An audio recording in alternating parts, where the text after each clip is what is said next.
तो hello guys, अस्सलाम वालेकुम। कैसे हैं सभी लोग? उम्मीद करता हूँ ठीक ठाक होंगे। तो गाइज आज 30 जून है और आज की इस वीडियो में आज की डेली कॉम्बो कार्ड्स को आप लोगों के साथ शेयर करने जा रहा हूँ। तो अगर आप इस चैनल पर न्यू है तो चैनल को सब्सक्राइब कर सकते हैं ताकि इस तरह की अपडेट्स इन फ्यूचर आपको सबसे पहले मिलती रहें। तो चलें आज की डेली कॉम्बो कार्ड्स को अनलॉक करते हैं। तो सबसे पहले आप लोगों ने डेली कॉम्बो पर टैप करना है। टैप करने के बाद आप लोगों ने आना है स्पेशल में। यहाँ पर आप देख सकते हैं यूट्यूब 25 मिलियन। आपने इस कार्ड को यहाँ पे बाई करना है। यहाँ पे देख सकते हैं मैंने इसको बाई किया तो यहाँ पर मेरा फर्स्ट कार्ड अनलॉक हो गया।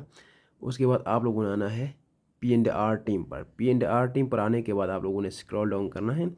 स्क्रॉल डाउन करने के बाद यहाँ पर आप लोगों ने आना है, मैं यहाँ पे दिखाता हूँ, ये कंप्लेन ऑफिसर। आपने इस कार्ड को भी यहाँ से बाय करना है। यहाँ पर मेरा दूसरा कार्ड अनलॉक हो गया। उसके बाद आप लोगों ने तीसरा कार्ड में यहाँ पर आप लोगों को दिखाता हूँ, ब्लॉक इन सस्पिशियस अकाउंट। आपने इस कार्ड को भी यहाँ से ओपन करना है। देन आप लोगों ने यहाँ पर टेक प्राइस पर टैप करना है। तो देखिए यहाँ पर मैंने 5 मिलियन कॉइन्स को अवेल किया है। इसी तरह से आप भी अपना 5 मिलियन कॉइन्स को अवेल कर सकते हैं। तो thanks for watching, bye bye.